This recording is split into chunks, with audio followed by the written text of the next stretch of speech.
Bien le bonjour les phénomènes, j'espère que vous allez bien. Nouvelle vidéo actualité. On va faire un rapide tour de presse du côté de la Catalogne. Aujourd'hui, Rosell a beaucoup parlé. L'ancien des anciens président du FC Barcelone a pris la parole. J'ai pris la décision de ne pas couvrir ses déclarations. Ça parlait encore de l'affaire Negreira. Elle me fatigue cette affaire. J'ai juste hâte d'une chose, le dénouement, qu'on en sache un peu plus et qu'enfin on soit jugé pour pouvoir par la suite en discuter. Mais selon les dires de Rosell, c'est du foutage de gueule. D'après lui, cette histoire-là n'a aucun sens. On espère tous qu'elle ait aucun sens et que le jour du jugement, le Barça obtient gain de cause. On va faire un rapide tour de presse du côté de la Catalogne. On va commencer avec une autre déclaration. Aujourd'hui, c'était mouvementé. Il y a tout le monde qui a parlé, mais il y en a une qui a retenu mon attention. C'est Bartomeu qui lui a demandé quoi, lui, s'il vous plaît? Quelqu'un lui a demandé de prendre la parole. On veut plus avoir affaire à lui. Il n'a pas encore compris que les Blaugrana ne voulaient absolument plus avoir affaire à lui. Rien que de voir Bartomeu lié au Barça, ça dégoûte. C'est directement dégueulasse. Juste avant de commencer cette vidéo actualité, je tiens à vous informer pour ceux qui sont intéressés que l'épisode 4 de la carrière avec le FC Barcelone est déjà disponible et franchement, c'est le feu au club. Là-bas, là, sur la chaîne secondaire, je vous mettrai le lien dans la description. C'est le feu au club. Il y a Gavi qui veut quitter le FC Barcelone. C'est dur, je vous invite à aller voir ça. Et il y a Pedri qui a reçu une énorme offre, mais une offre colossale de la part de nos concurrents directs qu'on a tiré en 8e de finale de Ligue des Champions. Ils veulent l'arracher à un prix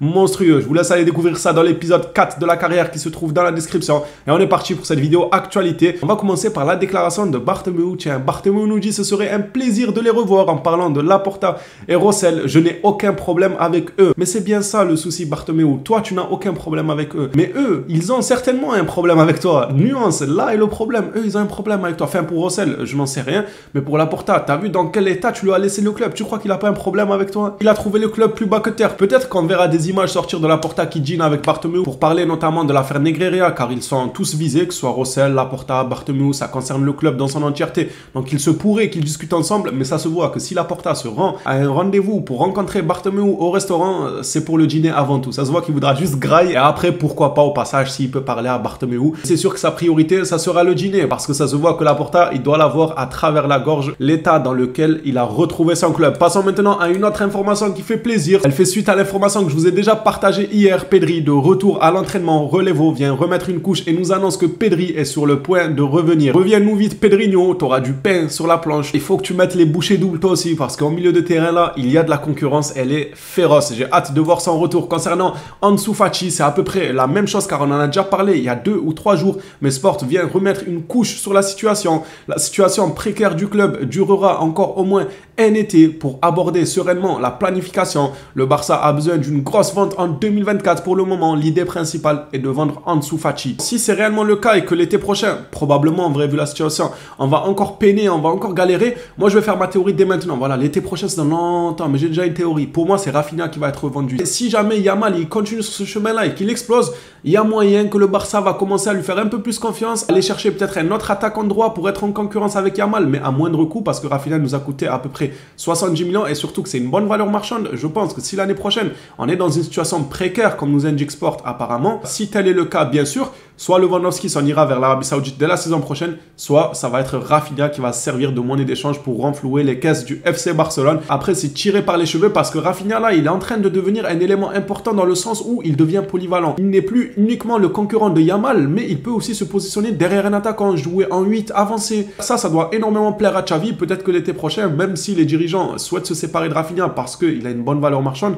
peut-être que Xavi leur dira: écoutez, le gars il peut jouer attaquant droit, il peut jouer derrière un attaquant, il a toujours envie de jouer, il sort d'une bonne saison. S'il continue comme ça après son retour de blessure, donc je ne veux pas m'en séparer. Xavi pourrait dire ça, je sais pas, mais en tout cas Rafinha a une bonne valeur marchande. Pour moi, le club pourrait être tenté de s'en séparer si Ansu Fati n'a pas la valeur marchande espérée par le Barça. Parce que si du côté de Brighton, il en fout pas une, il va pas coûter grand chose Ansu Fati, c'est ça le problème. Passons à une autre information toujours avec Sport, et celle-ci, elle fait extrêmement plaisir. Avec Deco, recruter un joueur de plus de 30 ans est devenu interdit, carrément, c'est interdit. Le directeur technique estime qu'il y a suffisamment de joueurs expérimentés dans l'équipe. Je suis totalement d'accord avec lui. Et que si un joueur vient, il doit avoir un âge approprié pour une éventuelle revente. Deco, personne ne va te toucher. On est avec toi, même si moi, vous savez, je suis pas un alarmiste des plus de 30 ans. Je suis pas là à crier à chaque fois qu'on a une piste de 31 ans et tout, à crier: ah, son âge, son âge, son âge. Ça dépend en fait. Quand on n'avait pas Gundogan, Lewandowski et tout, je disais que des joueurs d'expérience c'est important dans une équipe, donc ça ne me dérange pas. Brozovic, il y en a, ils en avaient fait des tonnes. Ah, il a 30 ans, ah, il a ci, ah, il a ça, d'autres joueurs aussi. Il faut des joueurs d'expérience. Seulement maintenant, je vais quand même prendre du recul. On les a déjà, les joueurs d'expérience. On a Gundogan, on a les Lewandowski. Sans compter que même les jeunes commencent à prendre de l'expérience, parce que c'est bien beau de parler d'expérience, mais en attendant, les jeunes là qui sont en train de pousser, eux aussi sont en train de gagner de l'expérience au fil des saisons. Pour le coup, je suis totalement d'accord avec Deco. S'ils pouvaient recruter que des jeunes pépites comme sa ligne de conduite le veut, ça serait super intéressant. C'est soit on en fait des stars, soit ils flopent, mais ils garderont toujours de la valeur sur le marché car ce sera de jeunes joueurs qui pourront toujours se relancer ailleurs. Passons à une information sur Porto et puis on conclura par deux informations qui ne concernent, ça concerne quand même le Barça, mais pas directement, plutôt indirectement. Sergio Conceição l'a déclaré, il est possible que nous jouions à 5 défenseurs. Bah tiens, comme c'est étonnant, tout le monde veut jouer à 5 défenseurs face au Barça. Tout est possible, je veux gagner. Il a aussi précisé que c'est une possibilité, mais ce n'est pas sûr et qu'il ne va pas révéler sa tactique avant le match. Bon, il a raison, c'est logique, il ne va pas dire quel est son plan d'attaque contre le Barça 24 heures avant le match, il garde sa surprise, c'est totalement logique. On a aussi appris aujourd'hui que c'était officiel, Pepe va rater le match de Porto. Porto jouera donc contre le FC Barcelone sans sa charnière principale. Ça nous donne encore plus un petit avantage, mais j'ai une petite parenthèse sur ce match, je vois tout le monde l'attendre comme le match ultime. Bon oui, Porto, ça joue au ballon. Franchement, ça joue au ballon. Mais est-ce que le Barça doit se tester contre Porto, sincèrement? Genre, c'est l'ultime test, là, pour le Barça. Je vois beaucoup, moi, je dis pas que vous avez tort ou quoi, mais j'apporte juste mon avis, en fait. Le Barça doit se tester contre Porto. Donc, si demain, on gagne Porto 3-1, 2-0, moi, mon score, c'est 3-1, je vous l'avais déjà dit durant une de mes vidéos. Si demain, on gagne 3-1 contre Porto, c'est bon, vous serez rassurés pour le reste de la saison. Je suis désolé, mais non. Pour moi, pas du tout. Je serais content de la victoire. Mais ça veut pas dire que le Barça a confirmé contre une grande équipe. J'attendrai des matchs références, parce que là, les matchs qu'on a eu contre Villarreal, ils nous ont mis dans le mal. Le Celta Vigo, ils nous ont mis dans le mal. Si demain Porto nous met dans le mal, il y aura des questions à se poser, certainement. Mais si on les gagne, ça ne veut pas forcément dire que ça confirme quoi que ce soit. En tout cas, selon mon avis, le Barça ne doit pas se tester contre Porto. Après, bien évidemment, depuis le début de la saison, Porto reste une belle équipe. Si ce n'est la plus belle équipe que le Barça va affronter, ça, je ne le nie pas. Mais de là à dire que le Barça doit se tester contre Porto, j'ai l'impression on parle de City ou bien du nouveau Arsenal, je sais pas, les gars. Tranquille, dans de panique quand même. On panique face à Porto, là, genre c'est un ultime test.